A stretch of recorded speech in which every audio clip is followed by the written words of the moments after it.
So hello everyone, कैसे हो यार सारे के सारे। आज का जो अपना टॉपिक है वो है ऑब्स्टेट्रिक्स। ऑब्स्टेट्रिक्स के अंदर जो अपने टॉपिक पढ़ने वाले हैं वो है लेबर। और लेबर सबको पता है कितना इंपॉर्टेंट टॉपिक है, नो डाउट इंटरेस्टिंग टॉपिक भी है। और इम्पोर्टेंट इसलिए कंपटीशंस हो गए, अपने एग्जामिनेशंस हो गए, सेंट्रल इंस्टीट्यूशन एग्जामिनेशंस हो गए, बहुत सारे क्वेश्चंस आते हैं यार इस टॉपिक में से। तो आज जो अपने लेबर की स्टार्टिंग करेंगे तो स्टार्टिंग के अंदर अपने को सबसे पहले जो चीज़ें पता होनी चाहिए वो है टर्मिनोलॉजीज। टर्मिनोलॉजी सबसे इंपॉर्टेंट इसलिए है क्योंकि अपने बहुत जगह सारे टर्मिनोलॉजीज यूज करेंगे बार बार, आगे जितने भी लेसन पढ़ेंगे इसके लेबर से रिलेटेड तो उसके अंदर बार बार यूज आएंगे ये सारे के सारे। दैट्स वाई मैं आपको ये सारा भी पढ़ा रहा हूँ ताकि अपने को आगे किसी भी टाइप की दिक्कत ना आए। तो टर्मिनोलॉजीज के अंदर जो सबसे इंपॉर्टेंट पॉइंट है, टर्मिनोलॉजीज में सबसे इंपॉर्टेंट जो सबसे पहली स्टार्टिंग करते हैं अपने वो करते हैं लाई से, कि अपने लाई क्या होती है। मतलब यार एक सिंपल सा कंसेप्ट बताऊं तो जब अपने लेबर पढ़ेंगे तो लेबर के अंदर अपने को मदर के रिलेशन में बेबी की या फीटस की अपने को पोजीशन तो पता होनी चाहिए। पोजीशन ना बोल के मैं ये बोलूं कि किस सिचुएशन में प्रेजेंट है बेबी जो है वोम्ब के अंदर, किस सिचुएशन में प्रेजेंट है उसका पूरा का पूरा आइडिया अपने को होना चाहिए। हो सकता है बेबी सीधा बिल्कुल लॉन्गिट्यूडनल हो सकता है बेबी ओब्लीक हो सकता है बेबी घुमा हुआ हो, बेबी का हेड किस पोजीशन में हो, बेबी के लेग्स किस पोजीशन में हो। तो ये सारी की सारी चीजें तो अपने को इस चीज को डिफाइन करना पड़ेगा कि बेबी की जो पोजिशनिंग है, बेबी का जो सिचुएशन है, जो बेबी की कंडीशन है वो वोम के अंदर, मदर के वोम के अंदर फीटस किस कंडीशन में है। तो उस सारी चीजों को समझाने के लिए अपने ने अलग अलग टाइम पे अलग अलग सिचुएशन डिस्क्राइब करी है और वही मैं समझाने जा रहा हूं आपको। तो सबसे पहले जो समझने जा रहे हैं अपने टर्मिनोलॉजीज के अंदर वो होता है लाई। तो लाई क्या होता है? लाई सिंपल सी बात बताऊं तो मैं जैसे जैसे मैं सिंपल सा खुद का एग्जांपल लेके बताता हूं कि ये क्या है, normal individual, normal human being है। तो लाई का ये मतलब होता है कि जो फीटस है और जो मदर है, जो फीटस है और जो मदर है उन दोनों के बीच में क्या रिलेशन है लॉन्ग एक्सिस के अंदर। ये वाला है लॉन्ग एक्सिस पूरा का पूरा, ये स्टमक एब्डोमन हो गया, एब्डोमन पूरा का पूरा लॉन्ग एक्सिस हो गया ये वाला। तो जो लॉन्ग एक्सिस है उसका क्या रिलेशन है बच्चे का और मदर का। तो बच्चा आज मैं यहाँ पे लेके आया हूँ, बेबी लेके आया हूँ आपके लिए। तो जो बेबी है वो देखना है यहाँ पे, ये वाला जो सिचुएशन है, ये वाली जो कंडीशन है बिल्कुल स्ट्रेट जो बेबी दिख रहा है आपको, ये है बेबी इस टाइम पे लाई, ये वाली कंडीशन है लाई। इस कंडीशन को अपने बोलते हैं लॉन्गिट्यूडनल लाई, क्योंकि बेबी भी लॉन्गिट्यूडनल पोजीशन में है और मदर भी लॉन्गिट्यूडनल पोजीशन में है। तो इसको अपने क्या बोलते हैं? लॉन्गिट्यूडनल लाई। लॉन्गिट्यूडनल लाई का ये मतलब होता है कि जो लॉन्ग एक्सिस है किसकी, लॉन्ग एक्सिस मदर की, और लॉन्ग एक्सिस जो फीटस की है वो कौन कोइंसाइड करते हैं। मदर की पोजीशन और बेबी की पोजीशन दोनों की दोनों क्या कर जाएगी, कोइंसाइड कर जाएगी। अब आपका क्वेश्चन क्या होगा कि क्या सिर्फ यही वाली कंडीशन, एक बार ध्यान से समझना इसको, आपका क्वेश्चन क्या होगा, क्या सिर्फ यही वाली कंडीशन लॉन्गिट्यूडनल लाई कहलाएगी? मैं आपको थोड़ा डिटेल में समझा देता हूं। आप कहोगे क्या सिर्फ यही वाली कंडीशन लॉन्गिट्यूडनल लाई कहलाएगी? नहीं, अगर कंडीशन ये वाली हो, बेबी बिल्कुल ऐसा हो, तो भी कंडीशन क्या कहलाएगी, तो भी कंडीशन लॉन्गिट्यूडनल लाई कहलाएगी। मतलब अपने इस कंडीशन को भी लॉन्गिट्यूडनल बोलेंगे क्योंकि रिलेशन मदर का और वोम बच्चे का फीटस का कैसा है, लॉन्गिट्यूडनल है। और अगर कंडीशन ये वाली हो तो इस कंडीशन को भी अपने क्या बोलेंगे, लॉन्गिट्यूडनल लाई बोलेंगे। समझ आया? इसको अपने और डिटेल के अंदर अभी आगे क्लैरिफाई करते चले जाएंगे किस किस कंडीशंस के अंदर कौन सी लॉन्गिट्यूडनल लाई है। देन इसके अलावा अपने और जैसे जैसे आगे पढ़ते जाएंगे आपको सब समझ आता जाएगा। इसके बाद आगे देखना, लॉन्गिट्यूडनल लाई के बाद आता है अपना दूसरा ओब्लीक लाई। ओब्लीक लाई की बात करी जाए तो आपको नाम से ही समझ आ रहा होगा कि ओब्लीक क्यों बोला आप लोगों ने। ओब्लीक लाई, ट्रांसफर्स लाई, ये दोनों के दोनों मैं आपको समझाता हूं, ओब्लीक लाई और ट्रांसफर्स लाई। ध्यान से देखना ओब्लीक लाई और ट्रांसफर्स लाई के बारे में मैं आपको टैडी से या सब कुछ समझा दूंगा। ओब्लीक लाई जो होता है, ओब्लीक पोजीशन किसको बोलते हैं, इसको या फिर इसको। मतलब या तो बेबी जो फीटस है वो इतना सा स्लाइटली टिल्ट हो जाए, ये भी ओब्लीक लाई है, या फिर स्लाइटली इतना सा टिल्ट हो जाए, ये भी ओब्लीक लाई है। दोनों कंडीशन कौन सी है, ओब्लीक लाई कहलाएगी। तो ओब्लीक कंडीशन क्या होती है, बेबी या तो स्लाइटली इधर टिल्ट हो जाए या स्लाइटली इधर टिल्ट हो जाए। सेम कंडीशन जो मैंने आपको लॉन्गिट्यूडनल लाई में बताई थी वो यहाँ पे भी अप्लाई होगी कि बेबी की कंडीशन ऐसी भी हो सकती है, बेबी की कंडीशन ऐसी भी हो सकती है, स्लाइटली इस साइड भी टिल्ट हो सकता है, स्लाइटली इस साइड भी टिल्ट हो सकता है। तो ये वाली कंडीशंस भी क्या कहलाती है, ये वाली कंडीशन भी ओब्लिक लाई कहलाती है। अब ट्रांसफर्स लाई की बात है, ट्रांसफर्स लाई भी आपको पता है, ट्रांसफर्स लाई अपने इसको बोलते हैं। ये वाली जो कंडीशन होती है वो बिल्कुल ट्रांसफर्स लाई कहलाती है। बेबी की जो कंडीशन है इसके अंदर बेबी पूरा का पूरा लॉन्गिट्यूडनल की जगह हॉरिजॉन्टल कंडीशन के अंदर आ जाता है और इस कंडीशन को अपने क्या बोलते हैं, ट्रांसफर्स लाई बोलते हैं। ट्रांसफर्स लाई के अंदर सबसे इंपॉर्टेंट क्वेश्चन, जो सबसे इंपॉर्टेंट पॉइंट है जो आपको याद रखना है ट्रांसफर्स लाई का मैनेजमेंट सिर्फ एक ही होता है और वो होता है सिजेरियन सेक्शन। आप ट्रांसफर्स लाई को नॉर्मल वेजाइनल डिलीवरी से डिलीवर नहीं करवा सकते। आप ट्रांसफर्स लाई को आपको अगर डिलीवर करवाना है तो आपको किससे करवाना पड़ेगा, आपको सिजेरियन सेक्शन से ही डिलीवर करवाना पड़ेगा। क्यों करवाना पड़ेगा सिजेरियन सेक्शन से डिलीवर? यार सिंपल सा कंसेप्ट है, इस कंडीशन के अंदर बेबी को डिलीवर आउट करवाना, नॉर्मल वेजाइनल डिलीवरी करवाना इम्पॉसिबल है। इन केस अगर कोई अनएजुकेटेड या जैसे कि दाइज वगैरह होती है जो कि डिलीवर करवाती है, जो गांव में आज भी ऐसा देखने को मिलता है, जो नॉर्मल दाइज होती है वही डिलीवरी करवाती है, नहीं लेके जाते इंस्टीट्यूशंस के अंदर डिलीवर करवाने के लिए। तो उस केस के अंदर क्या देखने को मिलता है कि मैं आपको दो सबसे इंपॉर्टेंट पॉइंट बताता हूं, ध्यान से देखना। अगर बेबी इस कंडीशन में है, लॉन्गिट्यूडनल लाई के अंदर है, तो जाहिर सी बात है जो बेबी है, जो बेबी का पेल्विस के अंदर हेड जो होगा वो पूरा फिक्स हो जाएगा। पेल्विक ब्रिम के अंदर जो बेबी का हेड है वो पूरा फिक्स हो जाएगा, फिट हो जाएगा बिल्कुल। और जब हेड पेल्विक ब्रिम के अंदर बिल्कुल फिट हो जाएगा तो जाहिर सी बात है जो यूम्बलाइकल कॉर्ड प्रेजेंट होएगी बेबी की, यूम्बलाइकल कॉर्ड को जगह नहीं मिलेगी नीचे आने के लिए, तो यूम्बलाइकल कॉर्ड पेल्विक ब्रिम में नहीं आ पाएगी। सिंपल सी बात है, नहीं आ पाएगी, क्योंकि हेड पहले से पूरी स्पेस जो है पेल्विक ब्रिम का वो कवर कर चुका है, ठीक है। बट अगर मैं बात करता हूं ट्रांसफर्स लाई की, तो ट्रांसफर्स लाई के अंदर कंडीशन देखना आप क्या है। ट्रांसफर्स लाई के अंदर बेबी का हेड जो होता है वो किस कंडीशन में है, वो अलग कंडीशन के अंदर है। अब पेल्विक ब्रिम के अंदर कोई भी चीज गई नहीं है, पेल्विक ब्रिम बिल्कुल खाली पड़ी है, पेल्विक ब्रिम के अंदर हेड एंगेज हुआ ही नहीं है, डिसेंट हुआ ही नहीं है बेबी, ऐसी कंडीशन के अंदर है, पेल्विक ब्रिम बिल्कुल खाली है। तो अब यहाँ पे जो चांस होते हैं कोड के, यम्बलाइकल कोड के, वो क्या होते हैं, यम्बलाइकल कोड जो होती है वो पेल्विक ब्रिम के अंदर चली जाती है। नो डाउट खाली जगह आराम से जाएगी यार, प्रॉब्लम क्या है यूम्बलाइकल कॉर्ड को पेल्विक ब्रिम में जाने के लिए। और नो डाउट जब भी वेजाइनल डिलीवरी कराने की कोशिश करेंगे यहाँ पे अपने, तो जब अपने वेजाइनल डिलीवरी कराने की कोशिश करते हैं, अगर अनएजुकेटेड पर्सन है जो नहीं चेक कर पाता कि पोजीशन जो बेबी की कंडीशन है वो कैसी है, ट्रांसफर्स लाई है अगर, तो वो जैसे कोशिश करेगा डिलीवर करवाने की, वैसे ही क्या होगा, कॉर्ड प्रोलैप्स देखने को मिलेगा, यूम्बलाइकल कॉर्ड पहले बाहर आ जाएगी बच्चे से, कॉर्ड प्रोलैप्स देखने को मिलेगा। दूसरा इंपॉर्टेंट पॉइंट क्या होता है, सबसे इंपॉर्टेंट, कि जब वेजाइनल डिलीवरी कराने की कोशिश करते हैं ट्रांसफर्स लाई में, तो सबसे पहले जो चीज पकड़ में आती है वो आती है बच्चे का हाथ। बच्चे का जो हैंड होता है वो सबसे पहले पकड़ में आता है, जिसके कारण हैंड प्रोलैप्स भी देखने को मिलता है। तो ये दो सबसे इंपॉर्टेंट कॉम्प्लिकेशंस देखने को मिलते हैं ट्रांसफर्स लाई में अगर नॉर्मल वेजाइनल डिलीवरी कराई जाए। एक तो कॉर्ड प्रोलैप्स के इंसिडेंस बहुत ज्यादा देखने को मिलते हैं और दूसरा हैंड प्रोलैप्स के इंसिडेंस बहुत ज्यादा देखने को मिलते हैं। तो समझ आया इससे आपको कि मैंने आपको एक तो लॉन्गिट्यूडनल लाई बताया, लॉन्गिट्यूडनल लाई मदर का रिलेशन और फीटस का रिलेशन लॉन्गिट्यूडनल एक्सिस पे, लॉन्गिट्यूडनल एक्सिस पे वो बच्चे का फीटस का रिलेशन और मदर का रिलेशन, ऐसे भी हो सकता है और बच्चा पूरा ऐसे भी हो सकता है, दोनों की दोनों कंडीशन लॉन्गिट्यूडनल लाई कहलाएगी। बाकी अपने बाद में पढ़ेंगे, कब ये ब्रीच कहलाएगी, कब ये वर्टेक्स कहलाएगी, ये सब अपने बाद में पढ़ेंगे। दूसरा इंपॉर्टेंट पॉइंट ओब्लिक लाई, ओब्लिक लाई के अंदर स्लाइटली ओब्लिक होएगा लेफ्ट या राइट डायरेक्शन के अंदर, और ये दोनों कंडीशन हो सकती है, ऐसे भी और ऐसे भी। ट्रांसफर्स लाई के अंदर कंडीशन ऐसे भी हो सकती है और कंडीशन ऐसे भी हो सकती है। ये है ट्रांसफर्स लाई का केस। ये आपको समझ आया अच्छे से, कौन सी कंडीशन लॉन्गिट्यूडनल लाई है, कौन सी कंडीशन ओब्लिक लाई है और कौन सी कंडीशन ट्रांसफर्स लाई है। तो ये कुछ पॉइंट्स थे जो अपने किससे रिलेटेड थे, लाई से रिलेटेड थे। एक टर्मिनोलॉजी क्लियर हुई पक्का, लॉन्गिट्यूडनल लाई, ओब्लिक लाई, ट्रांसफर्स लाई। इसके आगे कंटिन्यू करते हैं अपने। अब जो कंडीशन आती है वो आती है अनस्टेबल लाई। अनस्टेबल लाई का सिंपल सा मतलब होता है, अनस्टेबल लाई उस कंडीशन को कहते हैं जब 37 वीक्स तक अपने बेबी का कंडीशन, बेबी की जो लाई है, जो सिचुएशन है वो पता ही ना लगा पाए। 37 वीक तक जब फिक्स नहीं होती ना किस कंडीशन में है बेबी, लॉन्गिट्यूडनल में है, ओब्लिक में है, ट्रांसफर्स में है, जब अपने ये नहीं पता लगा पाते उस कंडीशन को अपने बोलते हैं अनस्टेबल लाई। समझ में आया? अनस्टेबल लाई उसी का एक पॉइंट है अगला, अनस्टेबल लाई, जिसके अंदर अपने क्या करते हैं, अपने अनस्टेबल लाई के अंदर 37 वीक तक अपने पास कोई भी कंडीशन या कोई भी सिचुएशन फिक्स नहीं होती कि बेबी की बेबी की जो लाई है, जो फीटस की जो लाई है वो किस कंडीशन में है।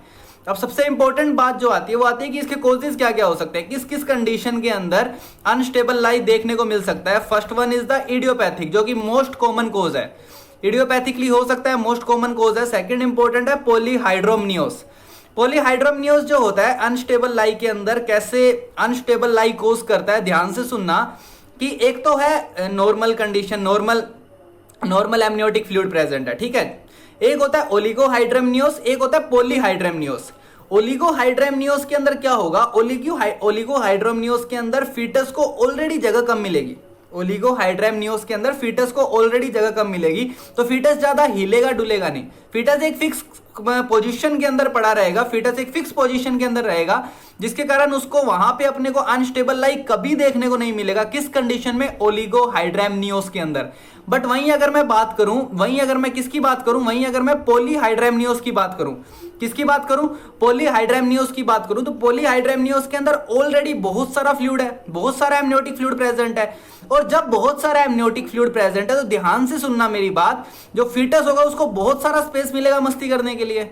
और जब फीटस को बहुत सारा स्पेस मिलेगा तो फीटस की जाहिर सी बात है, फीटस की जो लाइज वाली सिचुएशन होगी वो पक्का फिक्स नहीं होगी ना यार। फीटस कभी इधर रोटेट कर जाएगा, कभी इधर रोटेट कर जाएगा, कभी कहीं, तब जाके अपने पॉलीहाइड्रैमनियोस कंडीशन के अंदर कभी भी अपने लाई को फिक्स नहीं बता पाते, 37 वीक्स तक भी फिक्स नहीं बता पाते। इसी कंडीशन को अपने क्या बोलते हैं? Unstable lie. दूसरा पॉइंट समझ आया आपको? One is the idiopathic and second is the polyhydramnios. Polyhydramnios का कंसेप्ट समझ आया। तीसरा होता है प्लेसेंटा प्रीविया। प्लेसेंटा प्रीविया वाली कंडीशंस के अंदर भी अपने को अनस्टेबल लाई देखने को मिलता है। एंड चौथा फोर्थ वन होता है abnormal shape of the pelvis. Abnormal shape of pelvis के अंदर भी एबनॉर्मल अनस्टेबल लाई वाली कंडीशन देखने को मिलती है। उसके अलावा दो इंपॉर्टेंट पॉइंट लिख रखे हैं, दो इंपॉर्टेंट क्वेश्चंस जो बहुत बार पूछे गए हैं अपने एग्जामिनेशंस के अंदर, कि ओलिगोहाइड्रैमनियोस एंड यूट्राइन मालफॉर्मेशन दोनों कंडीशंस के अंदर अनस्टेबल लाई नहीं देखने को मिलता। दोनों ही कंडीशन के अंदर अनस्टेबल लाई नहीं देखने को मिलता। सिंपल सा कंसेप्ट है, यूट्राइन मालफॉर्मेशन एंड ओलिगोहाइड्रैमनियोस दोनों कंडीशन ऐसी है जिसके अंदर स्पेस जो होता है फीटस के लिए वो कम हो जाता है। ओलिगोहाइड्रैमनियोस के अंदर भी कम हो जाता है, और वहीं अगर अपने यूट्राइन मालफॉर्मेशन की बात करें तो उसमें भी कम हो जाता है। दोनों कंडीशंस के अंदर फीटस के लिए स्पेस कम हो जाता है, और जब स्पेस कम हो जाएगा, स्पेस कम होना सिंपल सा लॉजिक है यार, सिंपल सा, जब स्पेस कम होगा तो फीटस को मूवमेंट के लिए ज्यादा स्पेस नहीं मिलेगी, और जब मूवमेंट के लिए ज्यादा स्पेस नहीं मिलेगी तो फीटस की जो लाई होगी वो एकदम फिक्स होगी। दूसरा पॉइंट सबसे इंपॉर्टेंट था, ये क्वेश्चन बहुत बार आया हुआ है, ध्यान रखना। एंड अनस्टेबल लाई के अंदर एक तीसरा सबसे इंपॉर्टेंट क्वेश्चन है मैनेजमेंट। अनस्टेबल लाई के अंदर भी जो मैनेजमेंट होता है वो सी सेक्शन होता है, सिजेरियन सेक्शन होता है, तो इसको भी बहुत याद रखना। जितनी भी सिजेरियन सेक्शन वाले पॉइंट बताऊंगा मैं आपको, जैसे कि अनस्टेबल लाई हो गया, ट्रांसफर्स लाई हो गया, नो डाउट ये डायरेक्टली और इनडायरेक्टली हमेशा क्वेश्चंस हैं, क्योंकि सिजेरियन सेक्शन के क्वेश्चन कभी पूछे जा सकते हैं कि कौन सी कंडीशन के अंदर सिजेरियन सेक्शन प्रेफर करेंगे, या फिर इसका मैनेजमेंट क्या होगा इस कंडीशन का। तो बहुत सारी जगह ऑप्शंस के अंदर सिजेरियन सेक्शन होता है और वही राइट आंसर होता है। दैट्स वाई सिजेरियन सेक्शन पे ज्यादा ध्यान देना। जहां जहां भी बता रहा हूं मैं, नॉर्मल कंडीशन के अंदर तो खैर है ही है, नॉर्मल कंडीशन के अंदर तो अपने नॉर्मल वेजाइनल डिलीवरी हो ही रही है, बट जहां जहां सी सेक्शन आ रहा है वो इंपॉर्टेंट क्वेश्चन है एक तरीके का वो, तो उसको ध्यान से याद रखना उस पॉइंट को। तो ये था अनस्टेबल लाई। अनस्टेबल लाई के बाद तीसरी टर्मिनोलॉजी आती है प्रेजेंटेशन। प्रेजेंटेशन किसको कहते हैं? प्रेजेंटेशन जाहिर सी बात है, नाम से पता लग रहा है, जो चीज अपने को दिख रही है वही तो प्रेजेंटेशन है यार। प्रेजेंटेशन सिंपल सी बात है, प्रेजेंटेशन वो वाला पार्ट, फीटस का वो पार्ट जो यूट्रस को ऑक्यूपाई करेगा, occupy the lower part of uterus, उसको अपने क्या बोलते हैं? प्रेजेंटेशन। मतलब जिस पार्ट ने यूट्रस के लोअर पार्ट को ऑक्यूपाई कर लिया वो कौन सा होता है? वो होता है उसका प्रेजेंटेशन। मान लो कि ये है बेबी, ठीक है, ये फीटस। अब इस फीटस ने क्या किया? फीटस की ये वाली कंडीशन है, ठीक है, ध्यान से देखना, फीटस की ये वाली कंडीशन है। ये वाली कंडीशन के अंदर क्या होगा कि फीटस, मैं आपको थोड़ा जूम करके दिखा देता हूं, फीटस की ये वाली कंडीशन है। इस कंडीशन के अंदर जो नॉर्मल कंडीशन देखना, फीटस का जो लोअर पार्ट, जो यूट्रस के अंदर जो फीटस का जो लोअर पार्ट के अंदर जो फिक्स होता है, ऑक्यूपाई जो करेगा फीटस, जो लोअर पार्ट ऑक्यूपाई करेगा यूट्रस का, वो कौन सा होगा? यही तो पार्ट होगा ना यार, यही वाला पार्ट होगा। ये वाला पार्ट ऑक्यूपाई करेगा फीटस जाके, और जब ये वाला पार्ट ऑक्यूपाई करेगा फीटस जाके, तो अपने को प्रेजेंटेशन कौन सी मिलेगी? जाहिर सी बात है, सिफेलिक प्रेजेंटेशन मिलेगी यार, सिफेलिक प्रेजेंटेशन मिलेगी। इसी को तो सिफेलिक बोल रहे हैं अपने यार। मान लो अगर बेबी का ये वाली कंडीशन है, बेबी ने ये वाली कंडीशन है, और इस कंडीशन के अंदर अगर अपने को प्रेजेंटिंग पार्ट जो मिलता है, लोअर पार्ट जो यूट्रस का है, अगर वो ऑक्यूपाई, ये वाली कंडीशन, ये वाला पार्ट, सैक्रम वाला पार्ट बेबी का ऑक्यूपाई करता है अगर लोअर पार्ट ऑफ यूट्रस को, तो जो सैक्रम पार्ट होगा, तो इस कंडीशन को अपने क्या बोलेंगे? ब्रीच बोलेंगे। यही तो ब्रीच प्रेजेंटेशन है ना, जब लोअर सैक्रम वाला पार्ट यूट्रस का जो लोअर पार्ट को ऑक्यूपाई करे, फीटस का sacrum part lower part of uterus को ऑक्यूपाई करे, उसी को तो अपने ब्रीच प्रेजेंटेशन बोल रहे हैं। और इसको अपने क्या बोल रहे हैं? Cephalic presentation. सबसे पहले तो ये समझना कि बेबी किस पोजीशन के अंदर होता है। बेबी के जो हैंड, जो लेग्स होते हैं वो फ्लेक्स्ड होते हैं, बेबी के हैंड होते हैं वो भी फ्लेक्स होते हैं बिल्कुल। इस कंडीशन के अंदर होता है बेबी, मदर की वोम्ब के अंदर, यूट्रस के अंदर इस कंडीशन में होता है। सबसे इंपॉर्टेंट बात हेड की, हेड भी बेबी का कैसा होता है, इस कंडीशन के अंदर होता है। तो पूरा का पूरा इस कंडीशन के अंदर बेबी प्रेजेंट होता है मदर की वोम के अंदर। तो आपको यही वाली कंडीशन लेके चलनी है हर कंडीशन में। अभी तक जहां तक मैं नॉर्मल पढ़ा रहा हूं आपको यही कंडीशन लेके चलनी है। सिफेलिक प्रेजेंटेशन है तो यही कंडीशन है, यही प्रेजेंटेशन थी सिफेलिक के अंदर जब बेबी की पोजीशन ऐसी थी। ठीक है, सबसे इंपॉर्टेंट बात, जब बेबी की जो हेड होगा वो एक्सटेंडेड हो सकता है, ज्यादा एक्सटेंडेड भी हो सकता है, फुली एक्सटेंडेड, स्लाइटली एक्सटेंडेड, उस कंडीशन के अंदर अपने और अलग अलग चीजें पढ़ते हैं। अभी ब्रो प्रेजेंटेशन क्या होता है सब अपने देखेंगे उसके अंदर। सबसे पहले आप ये बताओ कि आपको प्रेजेंटेशन क्लियर हुआ। प्रेजेंटेशन वो वाला पार्ट, फीटस का वो वाला पार्ट जो lower part of uterus occupy करेगा। लोअर पार्ट ऑफ यूट्रस इस कंडीशन के अंदर, अगर फीटस ऐसे है तो इस कंडीशन के अंदर कौन ऑक्यूपाई कर रहा है, हेड ऑक्यूपाई कर रहा है, फीटस का हेड ऑक्यूपाई कर रहा है। दैट्स व्हाई अपनों ने क्या बोला, सिफेलिक प्रेजेंटेशन बोला। बट अगर फीटस लॉन्गिट्यूडनल लाई इस तरीके से है, अगर लॉन्गिट्यूडनल लाई इस तरीके से प्रेजेंट है फीटस, तो अब सैक्रम वाला पार्ट ऑक्यूपाई कर लेगा। और अगर सैक्रम वाला पार्ट ऑक्यूपाई कर लेगा तो इस कंडीशन को अपनों ने क्या बोला, ब्रीच प्रेजेंटेशन बोला। ब्रीच प्रेजेंटेशन बोला या फिर माल प्रेजेंटेशन बोल दिया। माल प्रेजेंटेशन भी बोल सकते हैं, मतलब ब्रीच प्रेजेंटेशन भी माल प्रेजेंटेशन का ही टाइप है यार। मतलब इस कंडीशन के अलावा, सिफेलिक प्रेजेंटेशन के अलावा, बेबी का जो सिफेलिक प्रेजेंटेशन है इसके अलावा कोई भी कंडीशन हो, ऐसे ऐसे ऐसे ऐसे या फिर ऐसे या ऐसे, कोई भी कंडीशन हो, सबको अपने क्या बोलते हैं, माल प्रेजेंटेशन बोलते हैं। और क्वेश्चन क्या आता है कि सबसे मोस्ट कॉमन माल प्रेजेंटेशन कौन सा होता है? मोस्ट कॉमन माल प्रेजेंटेशन होता है ब्रीच प्रेजेंटेशन। जब बेबी इस कंडीशन के अंदर होता है, जब बेबी का sacrum part lower part of uterus को ऑक्यूपाई करता है, उस कंडीशन को अपने क्या बोलते हैं, ब्रीच प्रेजेंटेशन बोलते हैं, जिसमें बेबी के बटक्स जो होते हैं वो लोअर यूट्रस को ऑक्यूपाई करते हैं। क्लियर है ये वाला पॉइंट यहां तक? इसके बाद आगे अपने फर्दर कंटिन्यू करते हैं नेक्स्ट स्लाइड के अंदर।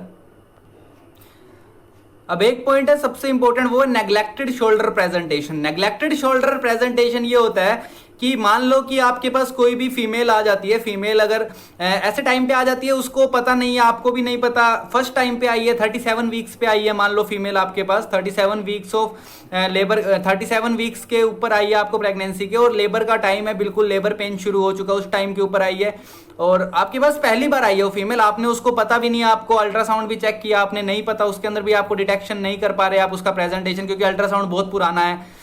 तो इस कंडीशन के अंदर अब मान लो कि नेग्लेक्टेड हो जाता है, कई बार शोल्डर प्रेजेंटेशन जो होता है, शोल्डर प्रेजेंटेशन नेग्लेक्टेड रह जाता है, नहीं पता लग पाता शोल्डर प्रेजेंटेशन है, और उस कंडीशन के अंदर आइदर बेबी डेड हो या फिर बेबी लाइव हो। बेबी डेड भी हो सकता है, बेबी लाइव भी हो सकता है, दोनों की दोनों कंडीशन में शोल्डर प्रेजेंटेशन के अंदर हमेशा अपने क्या करते हैं, management caesarean section. Breech presentation में भी नॉर्मल वेजाइनल डिलीवरी किसी हद तक पॉसिबल है, बट नेग्लेक्टेड शोल्डर प्रेजेंटेशन के अंदर, ट्रांसफर्स लाई के अंदर हमेशा जो मैनेजमेंट होगा वो क्या होगा, सिजेरियन सेक्शन। ये एक इंपॉर्टेंट क्वेश्चन का पॉइंट है, दैट्स व्हाई मैंने आपको यहां पे बता दिया है। बाकी अपने प्रेजेंटेशन की बात कर चुके हैं। प्रेजेंटेशन के बाद जो फोर्थ टॉपिक, फोर्थ टर्मिनोलॉजी आती है वो आती है प्रेजेंटिंग पार्ट।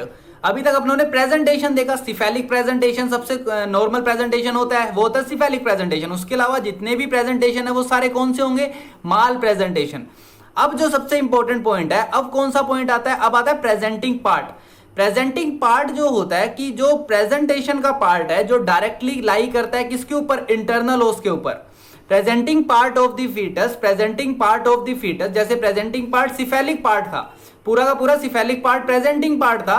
अब अपनों ने प्रेजेंटेशन जो था वो पूरा का पूरा सिफेलिक था, प्रेजेंटेशन जो था वो पूरा का पूरा सिफेलिक था। अब जो सिफेलिक पार्ट के अंदर भी कौन सा पार्ट इंटरनल ओएस पे लाई कर रहा है, इंटरनल ओस पे जो प्रेजेंटिंग पार्ट लाई कर रहा है वो क्या कहलाएगा, उसका प्रेजेंटिंग पार्ट कहलाएगा।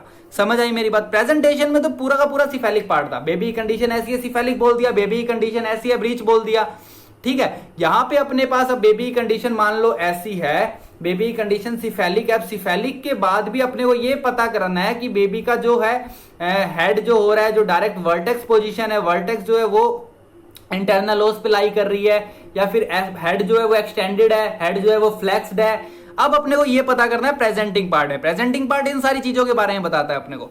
अब जो सबसे इंपॉर्टेंट पॉइंट है, ध्यान से देखना, जो मैं आपको यहां पे बताऊंगा प्रेजेंटिंग पार्ट के बारे में, कि प्रेजेंटिंग पार्ट के अंदर क्या होता है। बेसिकली प्रेजेंटिंग पार्ट के अंदर यहां पे देखना कि ये जो बेबी है, मान लो ये सिफेलिक प्रेजेंटेशन, ये वाली थी सिफेलिक प्रेजेंटेशन। अब सिफेलिक प्रेजेंटेशन ये वाली है। अब इसमें ध्यान से देखना कि मान लो जो पार्ट है, जो बेबी का जो हेड है, हेड की जो कंडीशन होती है, नॉर्मल कंडीशन में हेड ऐसा होता है, बिल्कुल फ्लेक्स्ड होता है, बिल्कुल फ्लेक्स्ड होता है। यही कंडीशन होती है बेबी की, हाथ फ्लेक्स, लेग फ्लेक्स्ड और जो हेड है वो भी फ्लेक्स्ड। ये कंडीशन होती है बेबी की। अब जो इंटरनल ओएस पे अगर सिफेलिक प्रेजेंटेशन है तो इंटरनल ओएस पे जो पार्ट लाई करेगा वो कौन सा पार्ट लाई करेगा, वो ये वाला पार्ट लाई करेगा, ये वाला पार्ट लाई करेगा। और इसी पार्ट को अपने क्या बोलते हैं, जब ये वाला पार्ट इंटरनल ओएस पे जाके लाई करेगा तो इस पार्ट को अपने बोलेंगे vertex presenting part. Presenting part कौन सा होगा, वर्टेक्स प्रेजेंटिंग पार्ट होगा। अब एक ध्यान से एक पॉइंट सुनना, मान लो कि बेबी का हेड जो है वो फुल्ली फ्लेक्स नहीं है, फुल्ली फ्लेक्स्ड हेड नहीं है। मान लो बेबी का जो हेड है वो फुल्ली एक्सटेंडेड है। फुल्ली एक्सटेंडेड में यही कंडीशन होगी, बेबी नॉर्मल ये है, एक्सटेंडेड फ्लेक्स्ड हेड कौन सा होगा, जब फ्लेक्स पोजीशन है वो फ्लेक्स पोजीशन ये वाली होगी, और एक्सटेंडेड पोजीशन कौन सी होगी, ये वाली। अब जो बेबी का हेड है वो फुल्ली एक्सटेंडेड है, और इस कंडीशन के अगर अपने देखें तो इंटरनल ओएस पे जो पार्ट लाई करेगा, जब अपने पर वेजाइनल एग्जामिनेशन करेंगे तो अपनी जो फिंगर है वो किसको टच करेगी, ब्रो को। किसको टच करेगी, ब्रो को। और जब ब्रो को टच करेगी फिंगर तो इस कंडीशन को, इस पार्ट को, इस प्रेजेंटिंग पार्ट को क्या बोलते हैं अपने, ब्रो। प्रेजेंटिंग पार्ट को क्या बोलते हैं, ब्रो। वहीं अगर तीसरा इंपॉर्टेंट पॉइंट बताऊं मैं आपको, तीसरा इंपॉर्टेंट पॉइंट क्या होता है, fully extended face, fully extended part के अंदर, सॉरी ये पार्शियली एक्सटेंडेड बताया मैंने आपको, पार्शियली एक्सटेंडेड पार्ट के अंदर जो अपनी फिंगर टच करेगी वो ब्रो को करेगी। But in case off fully extended बिल्कुल फुल एक्सटेंड हो चुका है, फुल एक्सटेंड हो चुका है अगर बेबी का हेड बैकवर्ड डायरेक्शन में फुल्ली एक्सटेंडेड हेड है, तो इस कंडीशन में पर वेजाइनल एग्जामिनेशन करोगे तो जो अपनी फिंगर जो टच करेगी वो किसको टच करेगी, फीटस के फेस को। तो ध्यान से सुनना, वेल फ्लेक्स्ड पार्ट के अंदर जब बेबी का हेड जो है वो वेल फ्लेक्स्ड है तो अपनी जो प्रेजेंटिंग पार्ट होगा वो क्या होगा, वर्टेक्स। प्रेजेंटिंग पार्ट क्या होगा, वर्टेक्स। जब फुल्ली एक्सटेंडेड हेड होगा तो प्रेजेंटिंग पार्ट कौन सा होगा, फेस। और जब पार्शियली फ्लेक्स्ड हेड होगा तो पार्शियली फ्लेक्स्ड हेड के अंदर जो प्रेजेंटिंग पार्ट होगा वो कौन सा होगा, ब्रो। तो ये तीन इंपॉर्टेंट पॉइंट है जो मैंने आपको बताया प्रेजेंटिंग पार्ट को लेके। प्रेजेंटिंग पार्ट डायरेक्ट फीटस का वो पार्ट जो इंटरनल ओएस पे जाके लाई करता है। अगर अपने बात करें, अगर सिफेलिक प्रेजेंटेशन की बात करें तो cephalic presentation with fully flexed head, cephalic presentation with fully flexed head, तो प्रेजेंटिंग पार्ट क्या होगा, vertex. Cephalic presentation with partially extended head तो प्रेजेंटिंग पार्ट होगा, bro. Cephalic presentation with fully extended head तो प्रेजेंटिंग पार्ट कौन सा होगा, face. Important point है, सारे के सारे समझ आए अच्छे से। इसके बाद जो नेक्स्ट पॉइंट होता है वो होता है डिनोमिनेटर। कौन सा होता है, डिनोमिनेटर। डिनोमिनेटर सिंपल सी बात है, denominator bony part of reference होता है। बोनी पार्ट ऑफ रेफरेंस के बारे में मैं आपको बताता हूं। बोनी पार्ट ऑफ रेफरेंस मतलब अब जो बोन जो है, वो बोन जो टच हो रही है वो बोन अपने को बताएगी कि प्रेजेंटिंग पार्ट के बाद डिनोमिनेटर क्या है। प्रेजेंटिंग पार्ट भी पता लग गया अपने को, प्रेजेंटेशन भी पता लगी। अब अपने एक फिक्स आइडिया बताएंगे कि जो डिनोमिनेटर है, कि जो बोनी पार्ट ऑफ रेफरेंस है, जो डिटरमाइन करता है पोजीशन ऑफ द फीटस को। मान लो अपने को अभी तक अपनों ने क्या क्या बता पाए, अब ध्यान से देखना इस चीज को जो मैं आपको बता रहा हूं यहाँ पे, देखना, ध्यान से देखना। इसके अंदर अभी तक अपने क्या क्या बातें बता पाए हैं। अभी तक अपनों ने लाई बता दिया, बेबी ऐसे है तो ये लॉन्गिट्यूडनल लाई, अपने नॉर्मल कंडीशन लेके चलते हैं, जनरल कंडीशन, बेबी ऐसे है तो ये लॉन्गिट्यूडनल लाई है, ठीक है। देन अपनों ने उसके बाद प्रेजेंटेशन भी बता दिया कि अगर ऐसी ये वाली कंडीशन है, ये वाली कंडीशन पेल्विक ब्रिम पे जाके, पेल्विक ब्रिम के अंदर है ये वाली कंडीशन, तो सिफेलिक प्रेजेंटेशन होगा। सिफेलिक प्रेजेंटेशन के बाद अपनों ने प्रेजेंटिंग पार्ट भी बता दिया कि अगर बेबी का हेड जो है वो फ्लेक्स्ड होता है, वेल फ्लेक्स्ड हेड है, तो वेल फ्लेक्स्ड हेड की कंडीशन के अंदर वर्टेक्स प्रेजेंटिंग पार्ट होगा। प्रेजेंटिंग पार्ट कौन सा होगा, वर्टेक्स।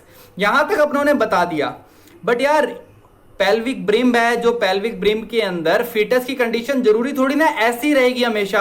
हो सकता है फीटस ऐसे मूव कर जाए, हो सकता है फीटस ऐसे मूव कर जाए, समझ रहे हो बात को। हो सकता है फीटस की ओब्लिक पोजीशन हो, ओब्लिक पोजीशन में फीटस ऐसे मूव कर जाए, फीटस इस तरफ मूव कर जाए। तो ये सारी की सारी कंडीशन अभी अपने सिर्फ यहां तक बता पाए हैं कि प्रेजेंटिंग पार्ट जो है वो वर्टेक्स है। बट इन केस मान लो अगर बेबी यहां मूव कर जाता है, बेबी पेल्विस के अंदर, यूट्रस के अंदर, पेल्विक ब्रिम के अंदर अगर यहां मूव कर जाता है बेबी, तो यहां मूव कर जाता है तो अपने को ये भी पता है कि लॉन्गिट्यूडनल लाई है, अपने को ये पता है प्रेजेंटेशन जो है सिफेलिक है, अपने को प्रेजेंटिंग पार्ट का भी पता है। बट अपने को यहां मूवमेंट करने के बाद भी अपने को अभी तक फिक्स पोजीशन नहीं बता पाएंगे जब तक अपने ये डिसाइड नहीं कर पाएंगे कि बोनी पार्ट कौन सा फील हो रहा है, बोनी पार्ट कौन सा फील हो रहा है। बोनी पार्ट जो होता है, रेफरेंस पॉइंट जो अपने को पोजीशन का बता रहा है बेबी के, वही पॉइंट क्या कहलाता है, डिनोमिनेटर कहलाता है। मतलब एकदम फिक्स एग्जैक्ट पोजीशन जो बता दे अपने को, वो क्या कहला रहा है, डिनोमिनेटर। इसके बाद एक पॉइंट और पढ़ेंगे जिससे प्रॉपर कंडीशन पता लग जाएगी अपने को। वर्टेक्स पता लग गया। अब वर्टेक्स के अंदर भी अपने को डिनोमिनेटर से ये वाली बात पता चल जाएगी कि वर्टेक्स के अंदर भी कौन सा पार्ट जो है, जो बोनी रेफरेंस पॉइंट है, कौन सा पार्ट। जैसे वर्टेक्स की कंडीशन के अंदर जो बोनी रेफरेंस पॉइंट होगा, वर्टेक्स वाली कंडीशन के अंदर क्या होता है, बेबी का हेड जो होता है वो बिल्कुल फ्लेक्स्ड होता है, वेल फ्लेक्स्ड होता है, एकदम फ्लेक्स्ड होता है। तो फ्लेक्स्ड होगा बिल्कुल, तो जो पीछे वाला पार्ट है हेड का, जो ओसिपिटल पार्ट है, वो वाली कंडीशन ही तो आएगी यार। ओसिपिटल वाली कंडीशन ही तो बोनी पार्ट होगा, ओसिपिटल वाले को ही तो अपने डिनोमिनेटर बोलेंगे। सिंपल है बिल्कुल। वहीं अगर अपने ब्रो प्रेजेंटेशन की बात करते हैं तो पार्शियली फ्लेक्स्ड कंडीशन के अंदर प्रेजेंटिंग पार्ट कौन सा था, ब्रो। अब पार्शियली फ्लेक्स्ड कंडीशन में प्रेजेंटिंग पार्ट ब्रो था, तो यहां पे जो बोन आएगी वो कौन सी आएगी, फ्रंटल बोन। डिनोमिनेटर क्या होगा, फ्रंटल बोन। फेस की बात करें, फुल्ली एक्सटेंडेड कंडीशन के अंदर प्रेजेंटिंग पार्ट फेस था, तो फेस वाली कंडीशन के अंदर जो बोनी पार्ट होगा वो कौन सा होगा, मेंटम। सिंपल सी बात है, मेंटम वाला पार्ट होगा। ब्रीच कंडीशन की बात करें, ब्रीच के अंदर जो बोनी पार्ट होगा वो कौन सा होगा, सैक्रम। तो ये नॉर्मल सी कंडीशन है जो डिनोमिनेटर को बताता है। डिनोमिनेटर सिंपल सी बात है, डिनोमिनेटर के अंदर अपने बोन का पता लगाएंगे, कौन सी बोन टच कर पा रहे हैं, कौन सी बोन पर वेजाइनल एग्जामिनेशन में टच हो रही है, वो वाली कंडीशन क्या कहलाती है, डिनोमिनेटर कहलाती है। सिंपल सी बात याद रखना। अब डिनोमिनेटर के बाद लास्ट जो पॉइंट होता है, लास्ट जो पॉइंट होती है वो होती है पोजीशन, कि बेबी की पोजीशन क्या है। अपनों ने सब कुछ बता दिया, बट अब अपने ये बता पाएंगे कि बेबी जो है वो इस कंडीशन में तो है, बट बेबी की मूवमेंट ऐसे है, बेबी की मूवमेंट इस साइड है, लेफ्ट साइड में है, राइट साइड के अंदर है, बेबी कितना मूवमेंट कर चुका है लेफ्ट साइड के अंदर, राइट साइड के अंदर।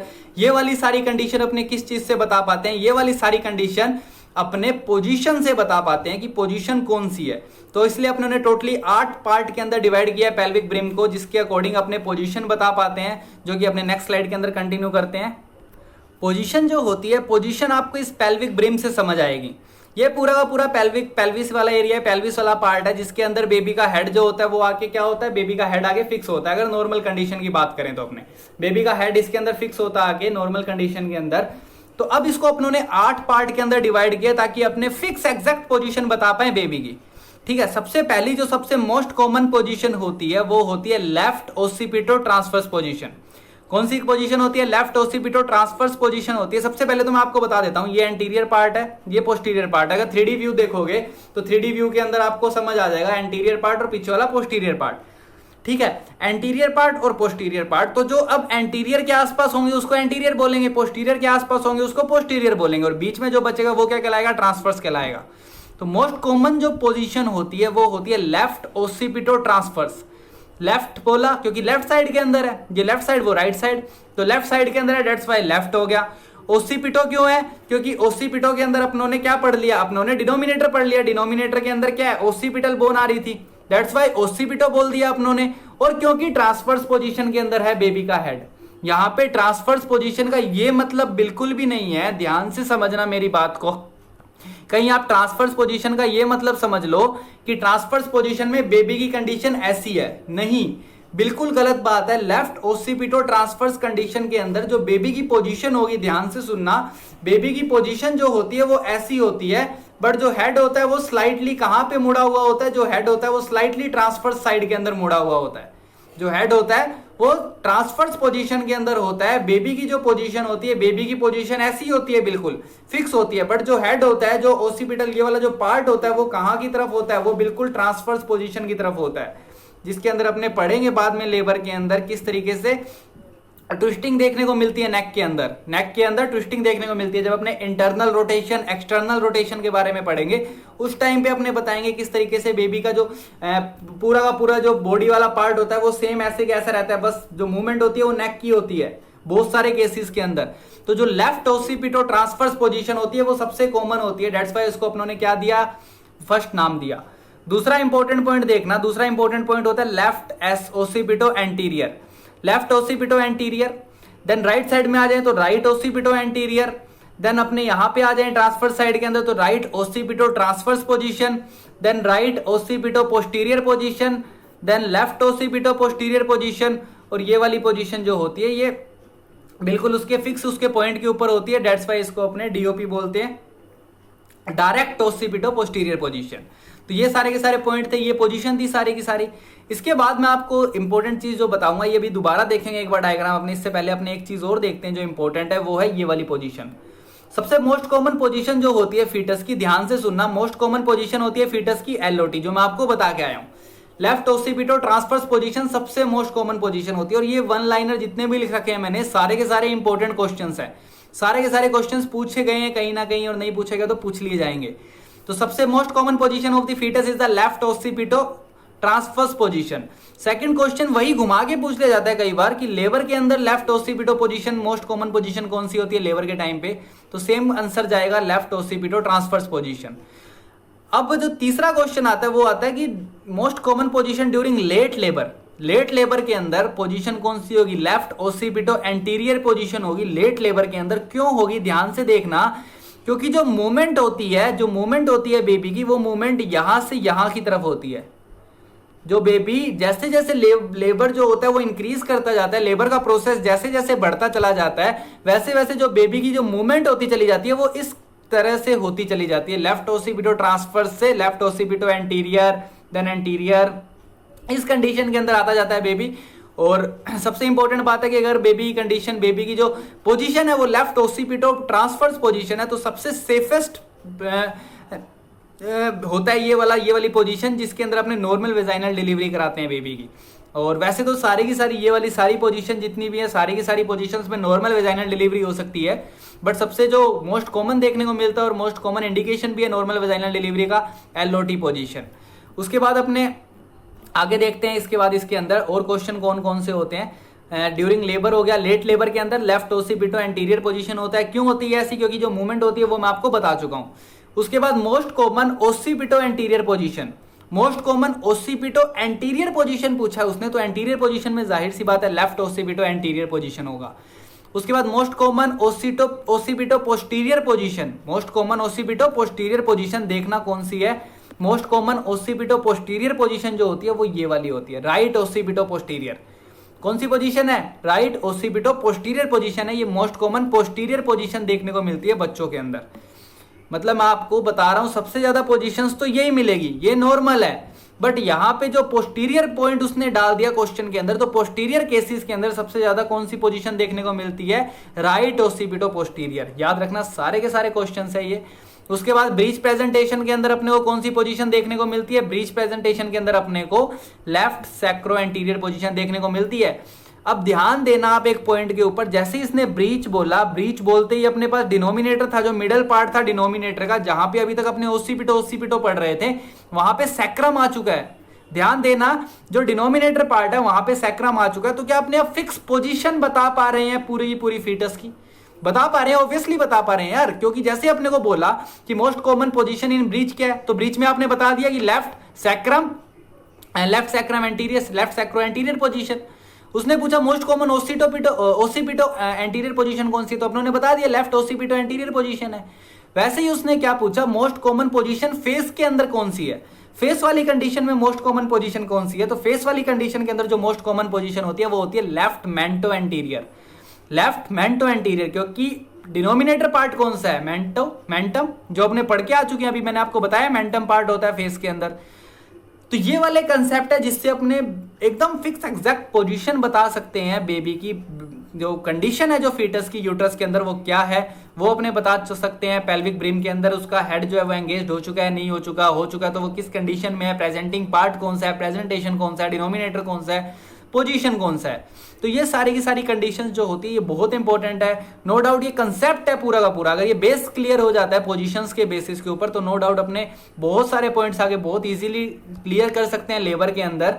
और जो सबसे इंपॉर्टेंट पॉइंट है जो यहाँ पे देखना, जो मैंने आपको डायग्राम के थ्रू बता रखा है कि जो शेडेड एरिया है पूरा का पूरा ये वाला, ये शेडेड एरिया, इसके अंदर नॉर्मल वेजाइनल डिलीवरी पॉसिबल है। Position from 1 to 5, position from 1 to 5 इस शेडेड एरिया के अंदर नॉर्मल वेजाइनल डिलीवरी पॉसिबल है बिल्कुल इजीली।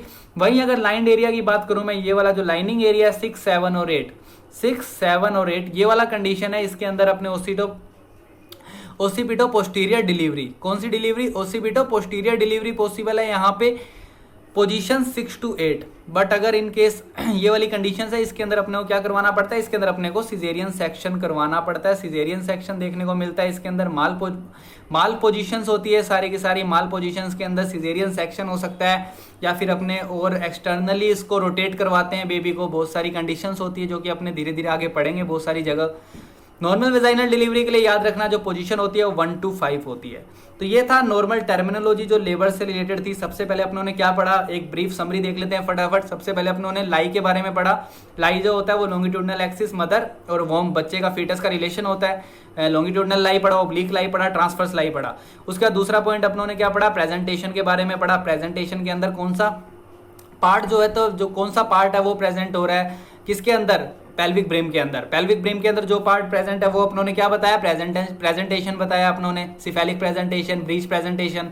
उसके बाद अपनों ने क्या किया, उसके बाद अपनों ने प्रेजेंटिंग पार्ट के बारे में पढ़ा कि हाँ भाई ठीक है प्रेजेंटेशन तक तो ठीक है, अब ये भी बताओ कि प्रेजेंटिंग पार्ट कौन सा है। प्रेजेंटिंग पार्ट के अंदर अपनों ने कहा, अगर प्रेजेंटिंग पार्ट के अंदर अपनों ने ये बताया कि वेल फ्लेक्स्ड है हेड की कंडीशन तो ओसिपिटल है, ओसिपिट है प्रेजेंटिंग पार्ट। अगर वेल फ्लेक्स की जगह पार्शियली एक्सटेंडेड है, पार्शियली एक्सटेंडेड के अंदर ब्रो है प्रेजेंटिंग पार्ट।